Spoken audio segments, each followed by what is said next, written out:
Mathematics second lecture number 22। आज हम नया टॉपिक स्टार्ट करने जा रहे हैं जिसका नाम है कन्फर्मल मैपिंग। कन्फर्मल मैपिंग सीखने से पहले सबसे पहले हमें सीखना पड़ेगा मैपिंग क्या है।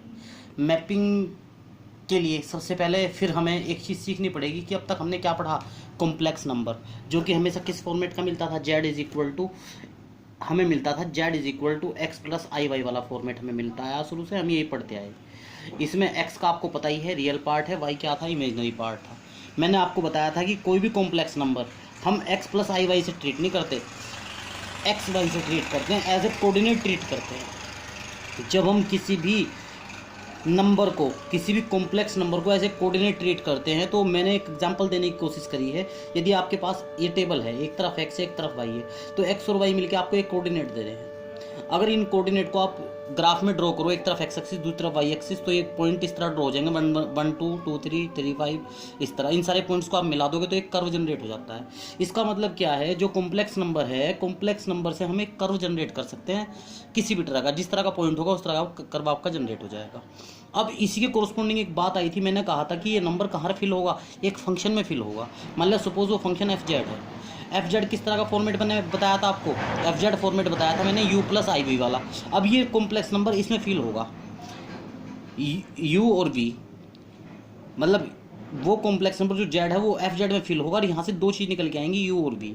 अब आप ध्यान से देखो, अब हमारे पास में दिक्कत क्या आई, अब हमारे पास में दिक्कत ये आई कि आपको एक्स और वाई थे आपके पास, मान लिया एक्स और वाई आप कहाँ रख दोगे, यहाँ, तो एक आपको u मिल जाएगा, एक आपको v मिल जाएगा। इस तरह टोटल वेरिएबल कितने इस्तेमाल हो गए आपके यहाँ, x और y, दो तो उसने देगा, फिर दो और नहीं आएंगे, u और v। अब ये कितने वेरिएबल हो गए, ये आपके पास में 4 वेरिएबल हैं। अब 4 वेरिएबल की बात जब आएगी, तो ये 4 वेरिएबल जब आपके पास में हो गए, तो इन 4 वेरिएबल से क्या करोगे आप, 4 वेरिएबल से जब मैं कहूँगा इनका ग्राफ बनाओ, तो आप ग्राफ में ड्रॉ कर पाएंगे इसे। जब इसे आप ग्राफ में ड्रॉ नहीं कर पाएंगे तो सिंपल सी बात है कि आपके सामने दिक्कत आएगी, इसे ग्राफ में कैसे ड्रॉ करेंगे। तभी यहाँ से एक कंसेप्ट जनरेट हुआ, मैपिंग। अब वो मैपिंग यहाँ करता किस तरह है, वो ये करता है कि दो एक्स वाई जो है, दो वेरिएबल एक्स वाई है, इनसे तो एक्स वाई प्लेन बना लेता है, और इस प्लेन को क्या कहता है, जेड प्लेन। और ये दो जो यू वी हैं, इनसे एक नया प्लेन जनरेट करता है, जिसमें एक तरफ तो मानता है वो यू, सेकंड साइड क्या मानता है वी। मतलब इन दो पॉइंट से वो क्या करता है, एक नया प्लेन जनरेट करता है, यू और वी। एक तरफ यू मान लेता है, एक तरफ वी मान लेता है। और मतलब ये 4 वेरिएबल थे, एक सीधे एक प्लेन में जनरेट मतलब बन नहीं सकते चारों के चारों, 3 डायमेंशनल मैक्सिमम बना सकते हैं हम, तो ये 4 डायमेंशन हो गई आपकी। अब ये करता क्या है, जो पहली दो हैं एक्स वाई, वो तो उनके लिए तो बनाता है एक्स वाई प्लेन, जिसे उसने जेड प्लेन कहा। जो दूसरी दो हैं इनके लिए नया प्लेन बनाता है, वो 2 वेरिएबल वाला, पर लेकिन इस प्लेन को क्या बोलता है, वो इस प्लेन को बोलता है वो डब्लू प्लेन, क्योंकि ये एक्स वाई है जेड के अंदर है, तो जेड प्लेन बोल दिया इसको, ये डब्लू प्लेन बोल दिया। जेड प्लेन को आर्गेंट प्लेन भी बोलते हैं। तो अब वो इनकी प्लॉटिंग तो करेगा एक्स वाई प्लेन में, और इनकी प्लॉटिंग किस में करेगा, डब्लू प्लेन में। और एक्स वाई प्लेन से जब कोई चीज़ ट्रांसफ़र होगी, तो वो किस में ट्रांसफ़र होगी, वो एक्स मतलब जेड प्लेन से कहाँ ट्रांसफ़र होगी, वो डब्लू प्लेन में। इसे ही क्या बोल देगा वो, ट्रांसफॉर्मेशन, और इस शब्द को ही क्या बोल देगा वो, मैपिंग। ठीक है, अब देखो इसके बेसिस पे मैं आगे समझने की कोशिश करता हूँ। तो अब मेरा मेन टॉपिक चलता है कन्फर्मल मैपिंग, ठीक है ना। अब कन्फर्म मैपिंग तो काफ़ी आगे आएगा, मैपिंग मैंने अभी आपको बताया, तो ये बात मैंने आपको लिख दी। To draw the curve of complex variable Z is equal to X plus I Y, आप एक कोऑर्डिनेट की तरह ट्रीट करोगे जेड प्लेन में। वी टेक 2 एक्सिस, हम 2 एक्सिस लेंगे, one real axis, other is imaginary axis. Real axis X X को बोलते हैं, इमेजनरी वाई एक्सिस को बोलते हैं। बट एक complex function W is equal to F of Z, F of Z किसके इक्वल होता है, यू प्लस आई वी के। जेड को किससे रिप्लेस करोगे, एक्स प्लस आई वी से। इन्वॉल्व 4 वेरिएबल, इस कॉम्प्लेक्स फंक्शन के अंदर कितने वेरिएबल इन्वॉल्व हो गए, 4 variable. A figure of only 3 dimension is possible, ठीक है ना। एक फिगर जो है वो केवल कितनी, मतलब जो आपकी फिगर है वो जब मैक्सिमम कितने डायमेंशन दिखा सकती है, 3 डायमेंशनल। अगर आपका क्यूब है वो 3 डायमेंशन दिखा सकता है, एक्स वाई जेड। लेकिन 4 जो फिगर है 4 वेरिएबल्स की, वो पॉसिबल नहीं है, वो पॉसिबल नहीं है। So we choose 2 complex plane. इसी वजह से हम कितने प्लेन, क्योंकि चारों वेरिएबल एक जगह शो नहीं हो सकते, तो हम क्या चूज कर लेंगे, 2 प्लेन चूज कर लेंगे, एक तो जेड प्लेन और एक डब्लू प्लेन, ठीक है ना। In the W plane we plot, जो डब्लू प्लेन होगा उसमें हम क्या प्लॉट करेंगे, केवल ये F of Z is equal to U plus I V plot करेंगे। मतलब यू और वी किस में प्लॉट करेंगे, डब्लू प्लेन में, ठीक है, और जेड प्लेन में हम एक्स वाई प्लॉट करेंगे, ठीक है ना। अब मैपिंग की परिभाषा यहीं से लिख दी इसने, जो मैंने बात बताई ना वो तो मैंने बड़े तरीके से बताई आपको। देखो शब्दों में क्या लिखा हूँ मैपिंग के बारे में, for every point X Y in Z plane एक रिलेशन है W is equal to F of Z, define किस तरह से, यू वी के फॉर्मेट में, इन डब्ल्यू प्लेन। अब जेड प्लेन से डब्ल्यू प्लेन में वी कॉल से दिस, जेड प्लेन से डब्ल्यू प्लेन जो बनेगा आपका, जो नया प्लेन डिफाइन हुआ, वी कॉल दिस ट्रांसफॉर्मेशन, इसे हम क्या बोलते हैं, ट्रांसफॉर्मेशन।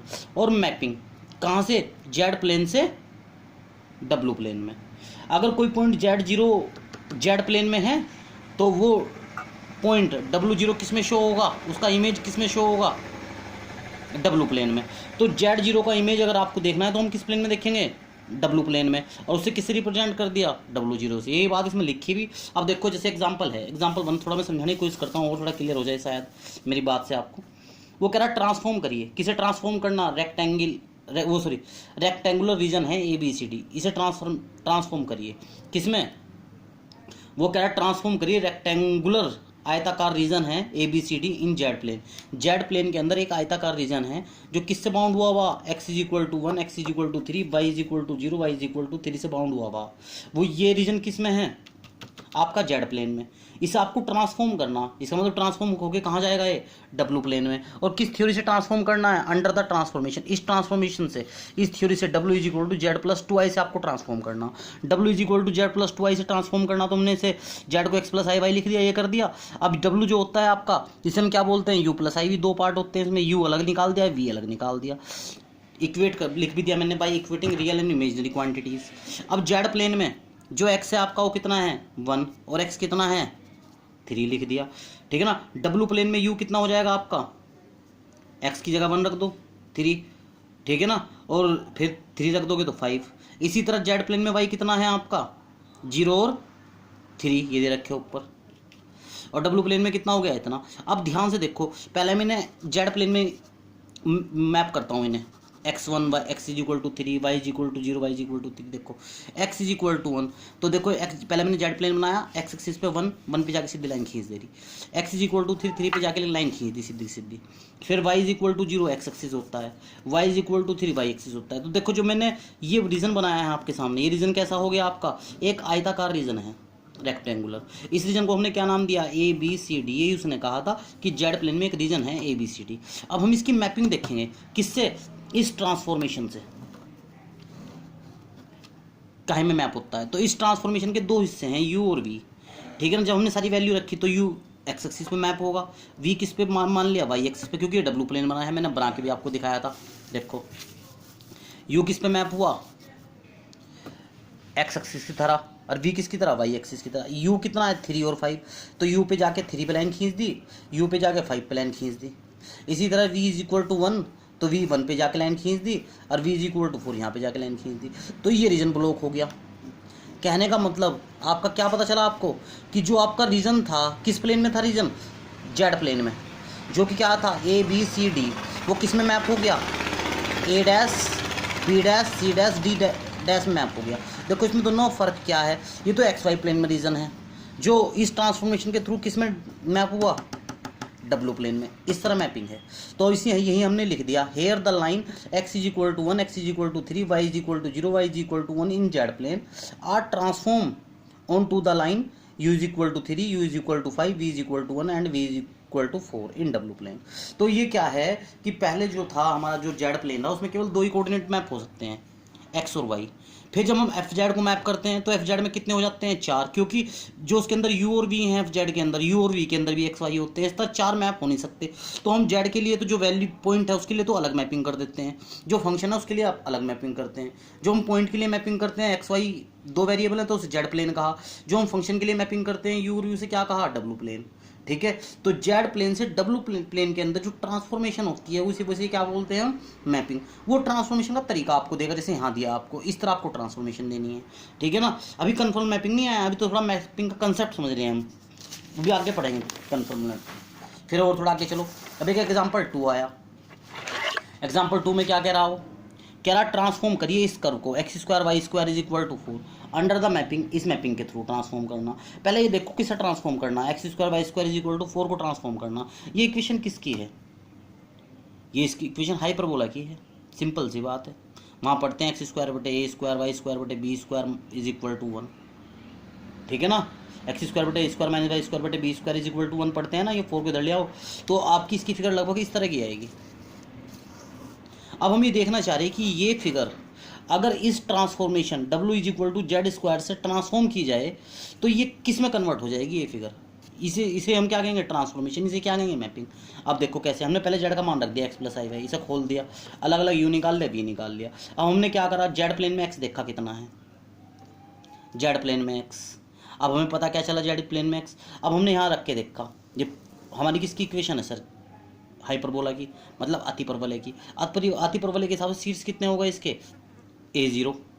तो a0 का मतलब क्या है, इसमें 2 रख के देखो पूरी इक्वेशन सेटिस्फाई है, इसका मतलब 2 जीरो इसके सीट्स हैं, यहाँ से बनना शुरू होगा ये, ठीक है ना। तो वैल्यू x की वैल्यू कितनी रखी जाएंगी, 2 आगे रखी जाएंगी, 2 3 4 5 ये सारी। तो मैंने x की वैल्यू रख ली, फिर मैंने y की वैल्यू निकाल ली, x की वैल्यू उस पर। तो y की वैल्यू कैसे निकलेंगी, 4 इधर ले आओ, y स्क्वायर इधर पहुँचाओ, इससे y की वैल्यू निकाल ली। अब ये x और y दोनों वैल्यू मैं किसके अंदर रख दूंगा, पहले u के अंदर रखूँगा। तो x square minus y square रखा मैंने, कितना दे रखा, 4, तो हर जगह 4 4 आएगा, कोई सा रख लेना। तो अब मैं जब डब्ल्यू प्लेन में इसकी मैपिंग करूँगा तो देखो यू यहाँ बना, वी यहाँ बना, तो यू कितना आया मेरा 4, तो 4 पे जाकर लाइन खींच दी सीधी सीधी। फिर मैंने वी निकालने की कोशिश करी, तो वी कितना आया, जब एक्स और वाई दोनों पॉइंट मैं यहाँ रखूँगा वी के अंदर, तो ये पहला तो 0 ही है, तो 4 0 पॉइंट जो का तो मैप हो गया। क्योंकि जो यहाँ पे कोऑर्डिनेट चलता है, यहाँ पे अगर कोऑर्डिनेट आपका चल रहा है टोटल कोऑर्डिनेट, वो क्या चल रहा 2 0, तो यहाँ पे टोटल कोऑर्डिनेट क्या चलेगा 4 0, ठीक है। यहाँ पे कोऑर्डिनेट आपका कितना चल रहा 3 प्लस माइनस 2.2, तो यहाँ पे कोऑर्डिनेट आपका कितना चलेगा 4 13.2 प्लस माइनस, ठीक है। ये सब प्लस माइनस में चलेंगे यहाँ, ठीक है ना। तो ये सारे पॉइंट आप रखते जाओगे, पूरी पूरी खड़ी लाइन आ जाएगी। तो यहाँ से हमें क्या पता चल रहा है, image of curve x square y square is equal to 4 is a straight line. कहने का मतलब जो ये इमेज आपकी हुआ करती थी जेड प्लेन में, ये किस में मैप हो गई, डब्लू प्लेन में, और किसके थ्रू, इसके थ्रू। और जब इसके थ्रू डब्लू प्लेन में मैप हुई तो ये फिगर जो हाइपरबोला बनती थी, अतिपरवलय बनती थी, ये किस में मैप हो गई, एक स्ट्रेट लाइन में मैप हो गई। इसे बोलते हैं मैपिंग। यहाँ अब कन्फर्मल मैपिंग क्या है जी साहब, जो कन्फर्मल चल रहा चैप्टर का नाम आया, इसमें एक तो थ्योरी आया करें कन्फर्मल मैपिंग क्या होती है। कन्फर्मल मैपिंग ये है कि अगर एक कर्व C1 है, एक दूसरा कर्व C2 है, दोनों किसी पॉइंट पर कट करते हैं, उनके बीच में एंगल थीटा है। अब ये स्थिति उनकी किस में है, जेड प्लेन में। अब कन्फर्मल मैपिंग, क्योंकि कन्फर्म मैपिंग हम मैपिंग समझाया अभी हमने क्या कहा था, जेड प्लेन में कोई भी फिगर ट्रांसफॉर्म होगी जेड प्लेन से, किस में ट्रांसफॉर्म होगी, डब्ल्यू प्लेन में। अगर कन्फर्मल मैपिंग वही होगी अगर मान लिया एक कर्व C1 एक कर्व C2 किसी पॉइंट P पे कट करते हैं, इंटरसेक्ट करते हैं, उनके बीच में एंगल क्या है, थीटा। अब जब ये फिगर पूरी की पूरी जब वो ट्रांसफॉर्म होगी डब्ल्यू प्लेन में, तो डब्ल्यू प्लेन में हो सकता है कोई नए कर्व आ जाए C1 C2, तो उनके बीच में जो एंगल होगा वो उतना ही होगा जितना इनके बीच में होगा। क्लियर बात मेरी, इनके बीच में मान लिया इनके बीच में थीटा एंगल है, तो यहाँ पे कितना होगा, थीटा डैश होगा, लेकिन आपस में कैसे होंगे, दोनों के दोनों इक्वल होंगे।